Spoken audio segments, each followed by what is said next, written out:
지금 이 시간에는 우리가 하나님 말씀을 함께 보시고 글로리아 성가대 찬양이 있겠습니다. 오늘 하나님 말씀은 두 군데입니다. 골로새서 1장 28, 29절 두 절 하고요.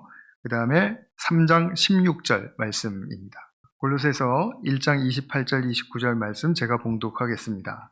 우리는 이 그리스도를 전합니다. 우리는 모든 사람을 그리스도 안에서 온전한 사람으로 세우기 위하여 모든 사람에게 권하며 지혜를 다하여 모든 사람을 가르칩니다. 이 일을 위하여 나도 내 속에서 능력으로 작용하는 그분의 활력을 따라 수고하며 애쓰고 있습니다. 아멘.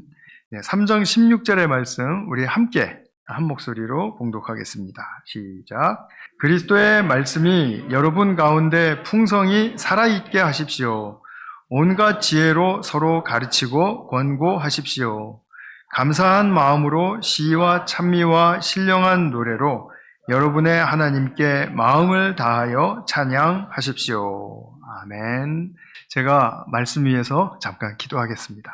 사랑하는 주님, 오늘 이 시간에 또 주님 주신 말씀을 함께 펴고 함께 묵상하고 또 함께 나누기를 소망합니다. 주님 주신 말씀 속에 숨겨진 진리의 축복과 또 힘이 우리 모두에게 채워질 수 있도록 도와주시고 역사하여 주시옵소서. 우리들의 마음의 귀를 주님의 성령께 맡겨 의탁드리오며 우리 구주 예수님의 이름으로 기도하였습니다. 아멘. 네, 오늘 설교 제목은 그리스도 안에서 가르치고 권면하며입니다. 권면하여라고 말을 해도 되고요. 우리 교회가 이제 UF가 있는 대학촌에 있다가 보니까 이렇게 보니까 가르치고 또 연구 또 주관하고 또 지도하시는 우리 교수님들이 참 많아요. 그런데 우리 교수님들 가르치시는 일이 재미있으신가요? 네, 아주 웃음으로 아주 잘 응답해 주시네요.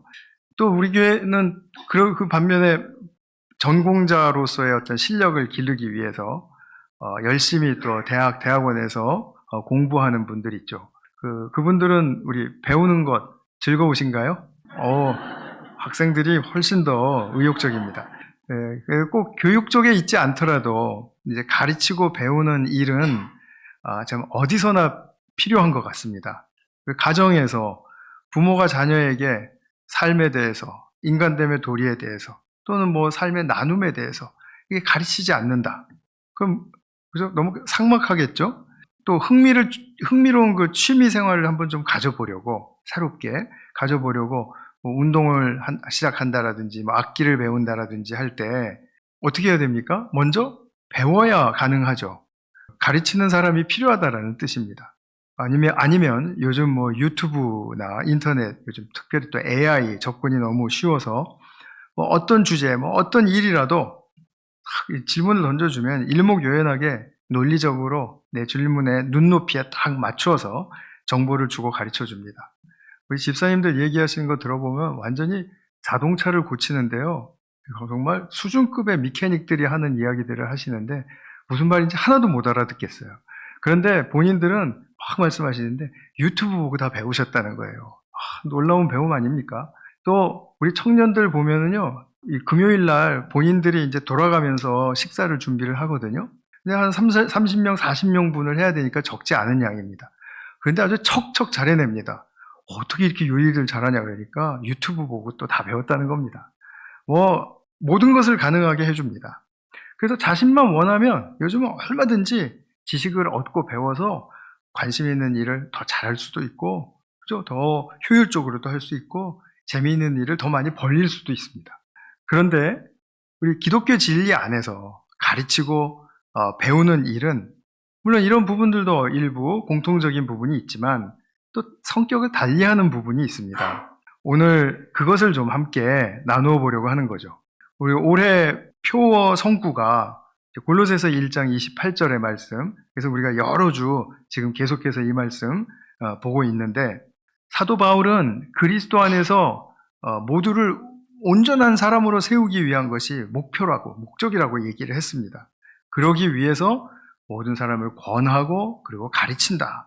그것을 다음 시간에 보겠지만 그분의 활력을 따라서 나는 수고하고 애쓰고 있다. 이렇게 이제 고백을 하는데요. 자, 그러면 모든 사람에게 권하고 모든 사람을 가르치고 하는 것이 과연 어떤 의미인가? 세상의 가르침과 배움의 차원과는 어떤 차이가 있는가? 우리가 그런 것을 한번 좀 생각해 보려고 합니다. 오늘 설교는 먼저 바울의 이제 가르침의 성격, 내용을 좀 볼 거고요. 두 번째로는 예수님의 가르침의 성격과 또 내용을 볼 겁니다. 그러면서 마지막으로 우리 교회에서는 그럼 어떤 가르침이 그 핵심이 돼야 되고 주를 이루어야 할 것인가? 그 부분에 대해서 좀 설명을 드리려고 합니다. 바울이 지금 골로새 교회에게 편지를 쓴 이 서신이 바로 오늘 읽은 골로새서입니다. 근데 이 골로새 교회에는 문제가 좀 하나 있었습니다. 그 문제가 뭐였냐면 이단이 침입한 것이었습니다. 근데 이 이단이 난리법석을 떨고 그냥 그렇게 사람들 휘젓는 그런 이단들이 아니라 노골적이지 않았어요. 그렇게 노골적이지 않고 또 예수님을 부정하지도 않았어요. 우리 예수님 믿는 사람들이다. 그리고 복음이 아닌 말을 하지도 않은 것처럼 보였습니다. 그러니까 우리 복음을 이야기하는 것 같아요. 십자가 예수님, 믿는 거, 또 부활, 믿는 것 같아요. 그런데 그들은 우리가 예수님을 믿고 잘 성장하고 성숙하려면 그러면 더 엄격하게 훈련하고 또 경건하게 살아야 한다. 그러기 위해서는 이런 것들을 지켜야 한다라고 하는 그 금기와 강령서를 들이밀기 시작을 했습니다. 이것이 바로 문제였던 것입니다. 이들은 예수님 믿고 더 성숙해지려면 절기 같은 날도 지켜야 된다. 예수님 믿기 플러스 절기, 그거 얼마나 의미 있는 날들이냐. 안식일, 그 다음에 또 유월절이라든지 초막절이라든지 이런 기타 등등의 절기들은 굉장히 깊은 의미들을 가지고 있지 않습니까? 그러니까 그거 지켜야 된다. 음식 규정을 따라야 한다. 율법주의를 이제 또 거기 덧붙이는 거예요. 식탁 테이블이 좀 경건해야 되지 않겠느냐. 이런 얘기인 거죠. 그 다음에 또 신비주의, 신비적인 체험을 하면 더 성숙할 수 있어. 또 천사숭배, 하나님과 인간 사이에 천사들은 항상 좋은 일을 하는 존재들이니까 우리 천사들에게 잘 호의적으로 보여야 한다. 이런 이야기들을 하는 거죠. 이것이 다 2장, 골로새서 2장에서 지금 잘 이렇게 나오고 있는 내용들입니다. 또 무엇보다도 헬라 사상의 이제 기본이라고 볼 수 있는 이원론. 그러니까 이원론이라는 것은 양분화된 어떤 그런 체계를 가지고 있는 원리를 이야기합니다. 예를 들면 이거죠. 인간은 육체가 있고 영혼이 있다. 두 개로 나눕니다. 그래서 육체는 좀 천하고 열등한 것이야. 영혼은 고귀하고 아주 지고한 것이야.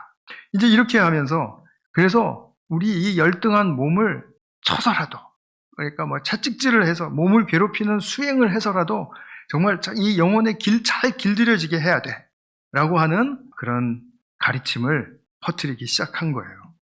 그러니까 한마디로 어떻게 보이느냐 하면 나쁘게 보이는 게 아니라 굉장히 경건해 보이고 진지해 보이고 깊은 가르침을 주는 것 같은 우리는 생각하지 못했던 것들인데 하는 그런 깊은 가르침을 주는 것 같은 그런 느낌을 받게 되니까 골로새 교우들이 이제 스윙하는 거죠. 이리 갔다 저리 갔다 이거 맞는 것 같기도 하고 아닌 것 같기도 하고 이러는 거죠.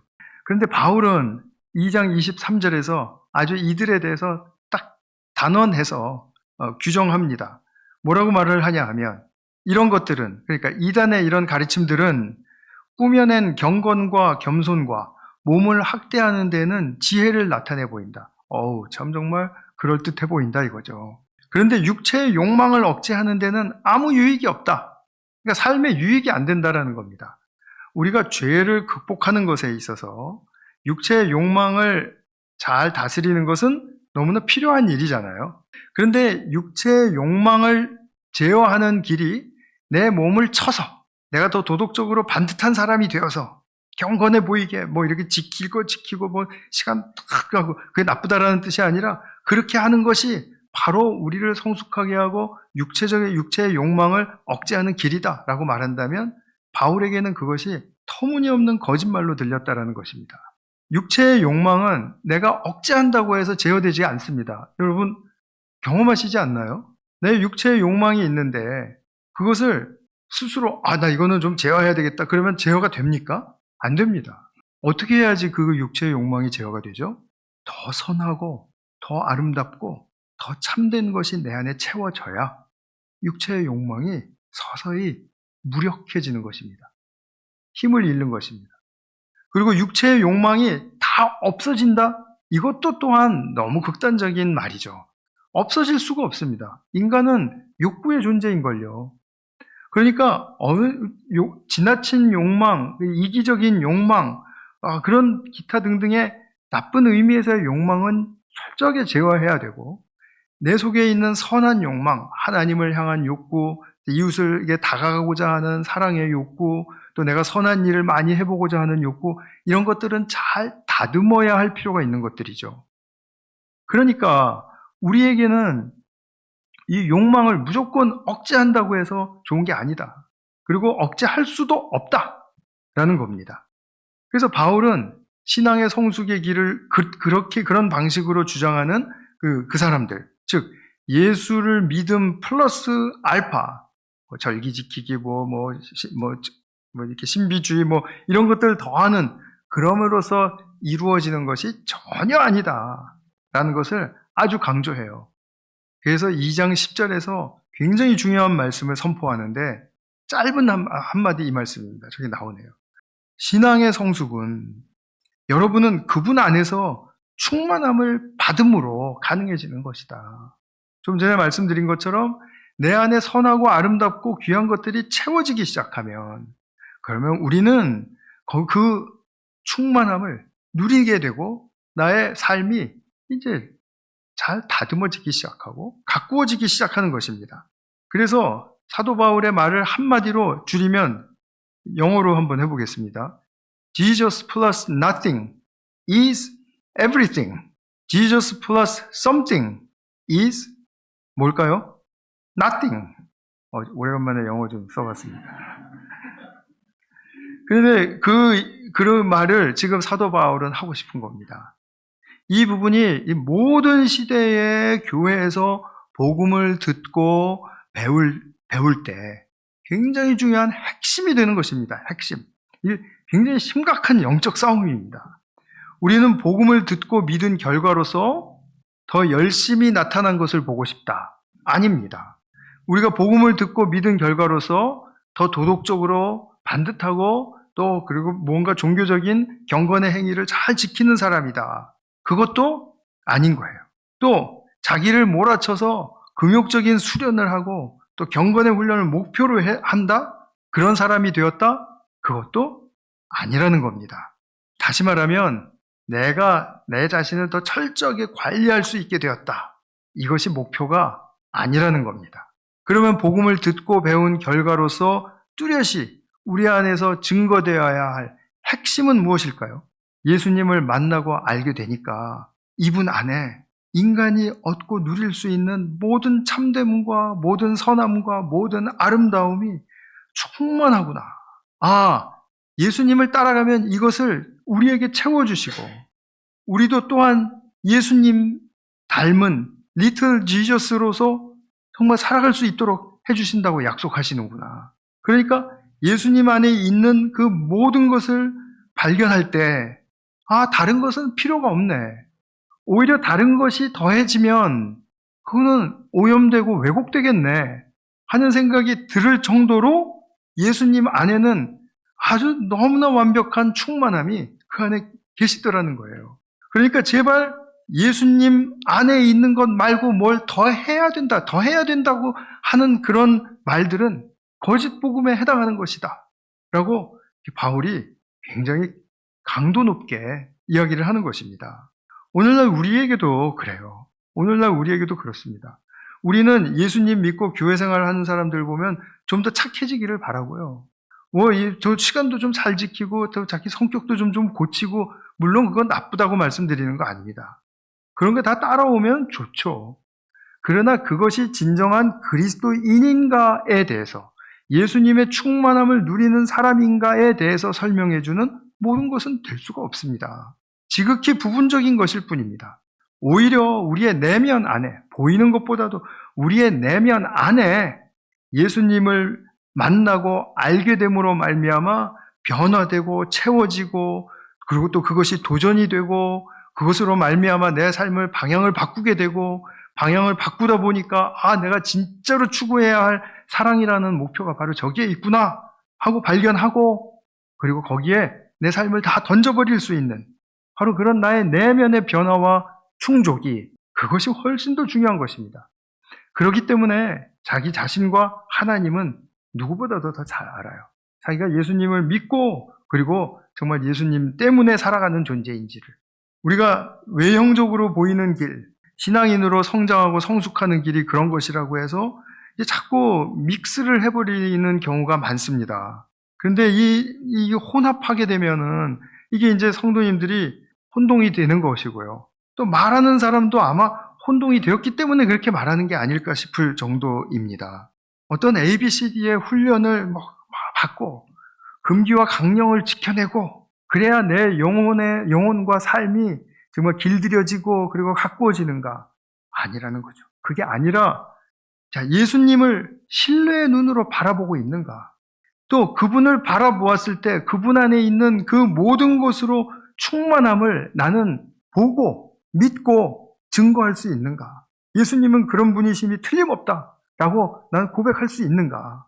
또 그분 안에서 드러나는 진리의 영광이라는 것이 바로 하나님 아버지 창조주께서 계획하시고 뜻하시고 목적하신 것이로구나. 바로 이것이 바로 예수님 안에서 이렇게 정말 충만하게 드러나는구나. 이거 드러난다라는 걸, 영광이 나타난다라고 이야기를 하는 거예요. 그래서 이 진리의 영광이 드러나는가? 그 예수님 안에서 그것이 드러나는 것을 보고 믿고 좋아하는 것입니다. 그것이 또 다른 사람들 안에서도 얼핏 보일 때 소름이 끼쳐질 정도로 감동이 되고, 정말 저 사람 안에서 믿은 지 얼마 안 되는 사람인데 예수님 제대로 만나니까 저렇게 사람이 진리의 영광을 드러내는구나. 자기 말만 하지 않는구나. 자기 색깔만 드러내지 않는구나. 오히려 저 사람에게서 나타나는 것은 본인은 소박하다고 생각할지 모르지만 그 겸손과 온유 속에서 예수님이 보여주신 그 영광스러운 빛과 같은 그런 축복을 저 사람이 지금 향유하고 있구나. 그렇기 때문에 저렇게 참을 줄도 알고 기다릴 줄도 알고, 그리고 저 사람은 그렇기 때문에 저렇게 사랑하려고 한 손을 더 다른 사람들보다 내밀기를 원하는구나. 이것을 보고 우리는 배우는 거죠. 이것이 바울이 가르치고자 하는 내용이고 또 그 태도입니다. 어떤 유익하게 보이는 것들보다도 예수님을 보는 것입니다. 예수님을 신뢰하는 것이고 예수님을 좋아하는 것이고 예수님께 끌리는 것입니다. 이것이 바로 우리 신앙인들의 성숙과 성장의 길이다라는 사실을 믿어 의심치 않으시기를 바랍니다. 정말 그렇습니다. 우리 인간적인 방법이 너무 많이 침투해 들어와 있거든요. 그렇기 때문에 내가 뭘 하면은 내가 신앙이 성장하고 성숙할 수 있을 거라고 착각하지만 어느 날 가보면 다시 제자리로 돌아가 있습니다. 그것을 한두 번 보는 게 아니지 않습니까? 내 자신으로부터 우리 많은 사람들에게까지, 물론 그것을 다른 사람에 대한 정죄로 정말 사용하면 절대로 안 되겠죠. 사도 바울이 원했던 성장과 성숙의 길, 이것을 근거로 해서 이단을 단호하게 부정할 수 있었던 것이죠. 자, 그러면 우리가 이제 좀 눈을 돌려서 예수님의 가르침을 한번 좀 살펴보겠습니다. 바울이 이단에게 대항하는 가르침이 있었듯이 예수님도 바리새인들과 율법학자들의 가르침에 대항하는 가르침이 있었습니다. 그것이 복음서에 보면 아주 현격적으로 나타나죠. 예수님의 가르침과 그들의 가르침은 본질적으로 달랐기 때문입니다. 그런데 그 사람들, 바리새인들과 율법학자들은 선하고 정말 귀한 그 소중한 율법을 선물로 받았어요. 그것은 너무 잘한, 정말 그들이 잘해서 받은 건 아니지만 하여튼 너무 잘한 거죠. 좋은 일이죠. 그런데 그 율법을 너무 지나치게 강조한 나머지 율법에 순종해야 할 참 목적을 잃어버리게 된 겁니다. 그리고 그들은 율법 자체만을 외형적으로 표명하는 그런 삶을 강조하게 된 것입니다. 좀 너무 어렵죠, 말이? 무슨 말씀이냐면 그들의 최고의 관심은 율법을 우리가 받았으니까 율법을 지켰냐 안 지켰냐예요. 그래서 율법을 지켰으면 오케이 통과, 율법을 안 지켰으면 그걸 따져봐야 되고 조사해야 되고 평가해야 되고 판단해야 되는 것입니다. 이런 일들이 줄을 잡게 되면 굉장히 이제 이 복음에 훼손되는 방식이 이제 판을 치게 되는 거죠. 그래서 그들은 늘 이러한 판단하는 일, 그것을 주장하게 된 겁니다. 그런데 율법의 그럼 참 목적은 무엇이었습니까? 지키라는 게 목적 아닙니까? 아닙니다. 하나님이 율법을 지키라고 말씀을 하시면 그러면 그것을 지킬 때 무언가 일어나는 귀한 축복의 일이 있기 때문에 지키라고 말씀하시는 것이지, 지키는 그 자체를 두고 뭐라고 평가를 하시려고 하는 것은 아니시라는 말씀이에요. 그러면 율법에 순종하라는 그 말씀은 무엇입니까? 율법의 하나라도 이웃을 향해서 또 자기 그때 당시는 종의 제도가 있었으니까 종에 대해서 또는 가족에 대해서 어떤 율법에서 나온 말씀을 한마디를 내가 말씀에 나왔으니까 순종해 봐야지 하고 순종할 때 그때 하나님이 왜 이웃에게 왜 가족에게 이렇게 하라고 하신 이유를 내가 알겠다. 하나님의 마음을 내가 알겠다. 이래서 하나님이 이 율법을 지키라고 그렇게 말씀을 하시는구나. 하나님을 더 이해하기 위해서예요. 하나님의 사랑을 더 보고 그리고 더 배우고 그리고 그 사랑을 받은 내가 또 나 또한 사랑하는 데 목적이 있는 것입니다. 그러니까 율법의 목적은 사랑이었습니다. 예수님이 분명히 말씀해 주셨잖아요. 너희에게 최고가 되는 강령은 하나님을 사랑하고 내 이웃을 내 몸과 같이 사랑하는 것이다. 이것을 넘어설 법이 없다. 바울도 그런 말을 로마서에서 했고 갈라디아서에서 했고 또 야고보도 야고보서에서 그런 말을 또 했고, 이게 신약의 온통 꿰뚫고 가는 아주 중요한 그런 말씀입니다. 그러니까 율법의 목적이 그것이었으니까. 자, 이제 우리가 어떻게 해야 되겠느냐? 율법은 그러므로 율법의 완성을 시키는 예수 그리스도께로 눈을 돌려야 된다라고 가리키는 역할을 했다라는 거죠. 이렇게 사랑으로 맺어가는 고귀한 삶 속에는 이제 그 다음 단계로 평안이, 위로가 일어나고 그 다음에 자유와 해방이 일어나게 됩니다. 한 가지 이제 예를 한번 들어보겠습니다. 결혼한 남편과 아내가 이제 우리가 어떻게 아름답고 평안하고 사랑 많은 가정으로 이루어갈 수 있을까? 그렇게 하기 위해서 남편으로서 해야 할 일과 아내로서 해야 할 일을 몇 가지 이렇게 정해놓고 이제 일단 지키기로 했습니다. 그래서 매일 저녁 그 리스트를 체크를 합니다. 근데 보니까 나는 오늘 2개 지켰는데 저 사람은 1개밖에 못 지켰네. 당신 오늘 하나밖에 못 지켰다. 벌금을 내시오. 100불. 이렇게 한다면 당신은 나보다 못한 사람이야. 왜 이래? 왜 이거밖에 안 되는 거야? 라는 말은 안 해도 그렇게 듣게 되겠죠?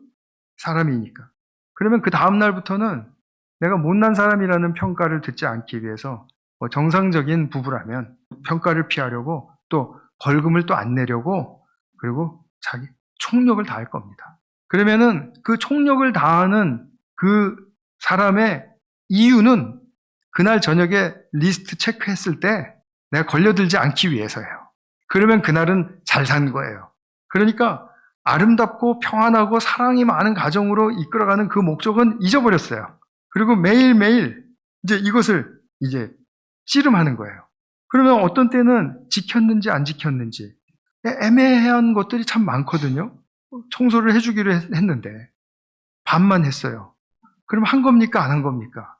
한 사람 입장에서는 했다 그럴 것이고 그 평가하는 사람 입장에서는 체크하는 사람 입장에서는 안 했다 그럴 겁니다. 자, 그러면은 자기를 변호하고 방어하려고 온갖 변명을 갖다 댈 거예요. 그런 마음이라도 많이 생길 겁니다. 그럼 매일 저녁 체크리스트를 점검하는 의미가 뭐예요? 가정을 아름답고 선하게 잘 가꾸어 가려는 목적은 까맣게 잊어버리고 매일 법정에 서는 것 같은 느낌으로 부부 관계는 메말라 갈 것입니다. 그러면 애당초에 평안과 사랑의 가정을 만들고자 했는데 그게 아니라 이거 완전히 법정 가정이 되어버리면 물론 이렇게까지 가는 가정이 있을까 싶습니다만, 이제 예를 들어서 설명을 드리는 거니까 이해가 되시나요? 정말 이건 메말라 갑니다. 우리가 이렇게 어긋나면 한없이 어긋날 수가 있습니다. 하나님께서 늘 율법을 지키라고 강조하셨던 이유는 제가 다시 한번 말씀드리고 싶어요. 율법을 지키는 순종하는 행동 속에서 사랑의 법을 더 깊이 터득할 수 있기 때문입니다. 용서하는 길을 더 넓게 내 인생에 펼쳐낼 수 있기 때문입니다. 그래서 율법에 순종해라, 말씀에 순종해라라고 말씀을 하시는 겁니다.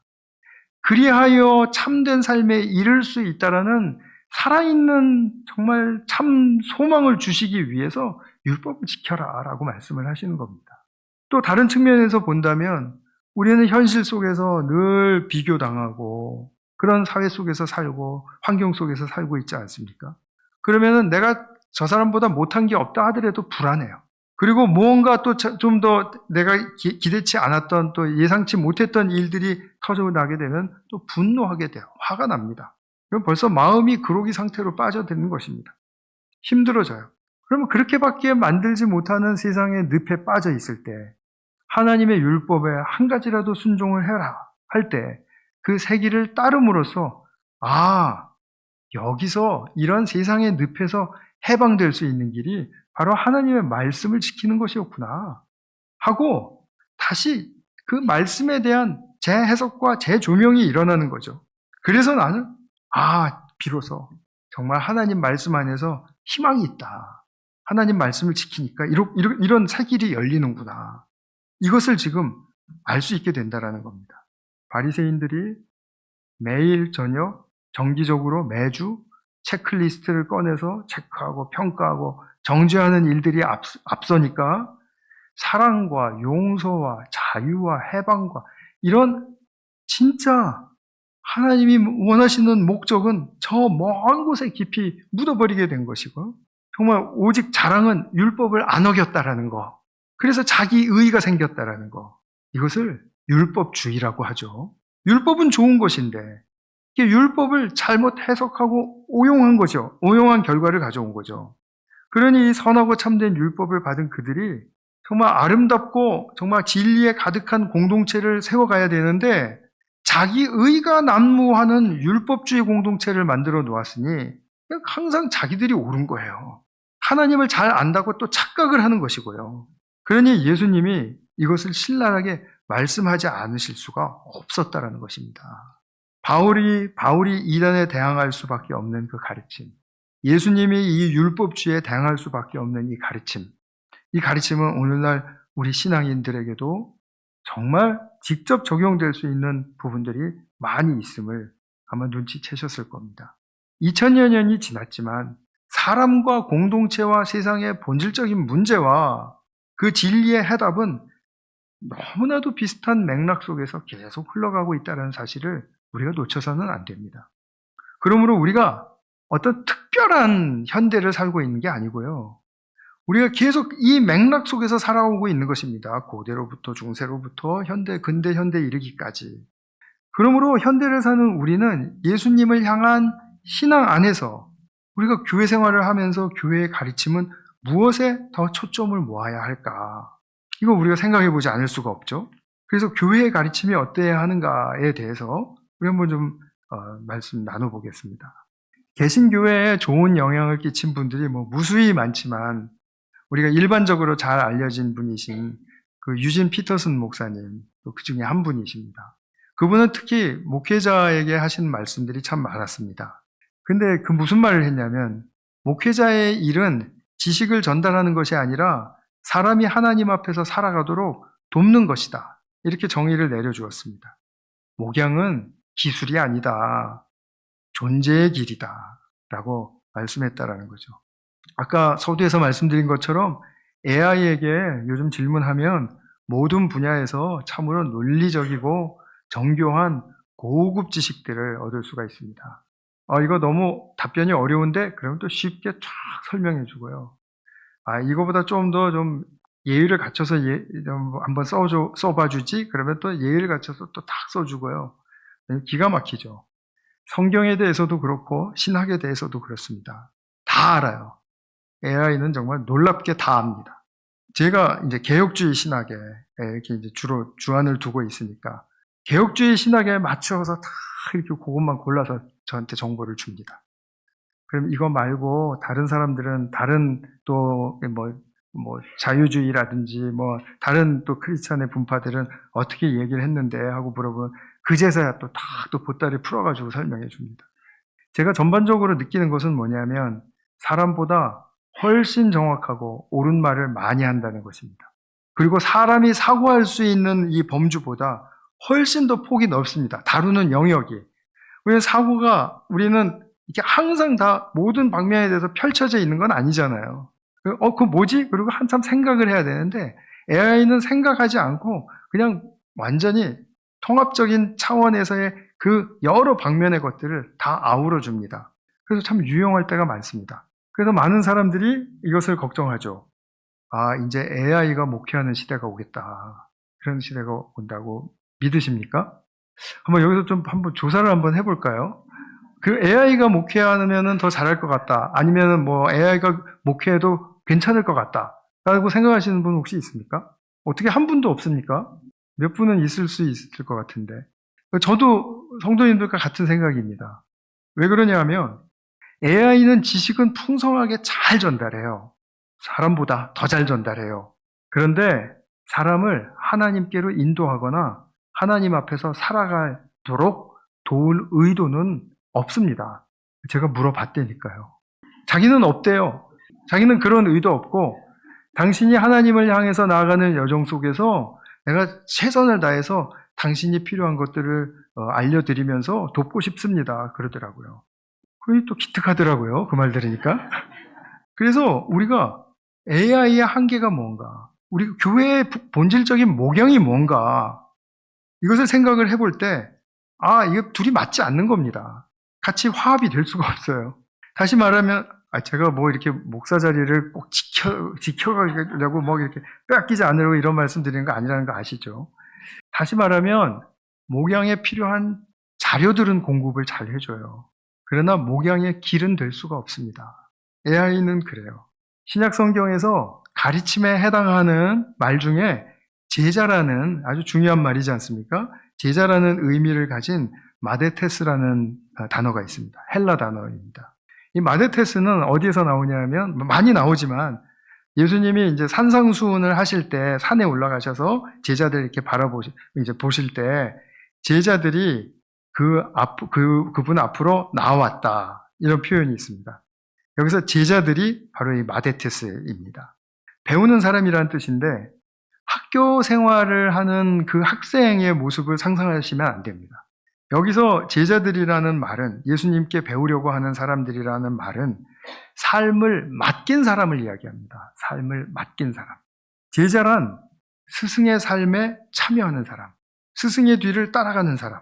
즉, 내가 지금까지 살아왔던 삶의 방향은 좀 버리고, 그리고 이제 스승의 삶에 살아가시는 방향으로 내 방향을 돌리겠습니다.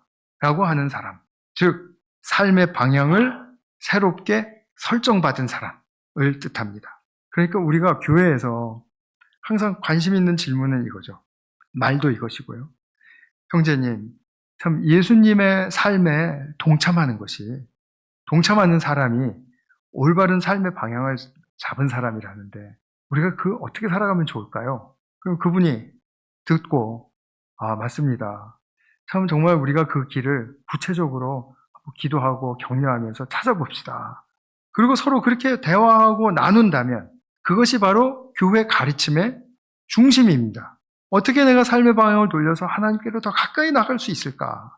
근데 이런 말을 하려면 좀 너무 처음부터 하려면 생뚱맞지 않습니까? 자기 삶에 막 몰두해서 살고 있다가 딱 만났는데 인사하고 그 다음에 또 삶에 또 무슨 일이 있었나 얘기하고 그러다가 갑자기 예수님의 삶의 방식에 동참하는 사람이 올바른 삶을 사는 사람이라는데요. 이렇게 말할 수가 없잖아요. 그러니까 우리가 모였을 때 말씀을 보는 이유가 거기에 있습니다. 여기서의 말씀은 트리거링 하는 역할을 해주는 거예요. 그래서 제가 보내드리는 설교 요약본이라든지 이런 것들을 좀 힘드시더라도 이렇게 좀 잘 읽어서 한 구절이라도 이렇게 보고, 자, 이거 하나님 앞에 가까이 나가는 길이 뭘까? 같이 하는 거죠. 그러면 그때는 이제 교환을 떠나셔도 돼요. 그래서 본인들이 우리의 신앙생활을 어떻게 다듬어 갈 것인가에 대해서 계속 진지하게 이야기하시고 그렇게 나가시는 겁니다. 이것이 오늘 본문, 두 번째 본문 3장 16절에서 말하고 있는 서로 가르치며의 의미입니다. 그러니까 우리가 교제가 얼마나 중요한지, 목장 생활이 얼마나 중요한지 아실 수 있겠죠. 저는 올해 성도님들의 교제와 또 목장 생활, 또 성경 공부반, 어성경, 그리고 또 화요성서학교, 또 기타 또 우리 기도 모임이라든지 이런 모임들을 통해서 이런 나눔이 활발해진다면 더 이상 바랄 것이 없겠습니다.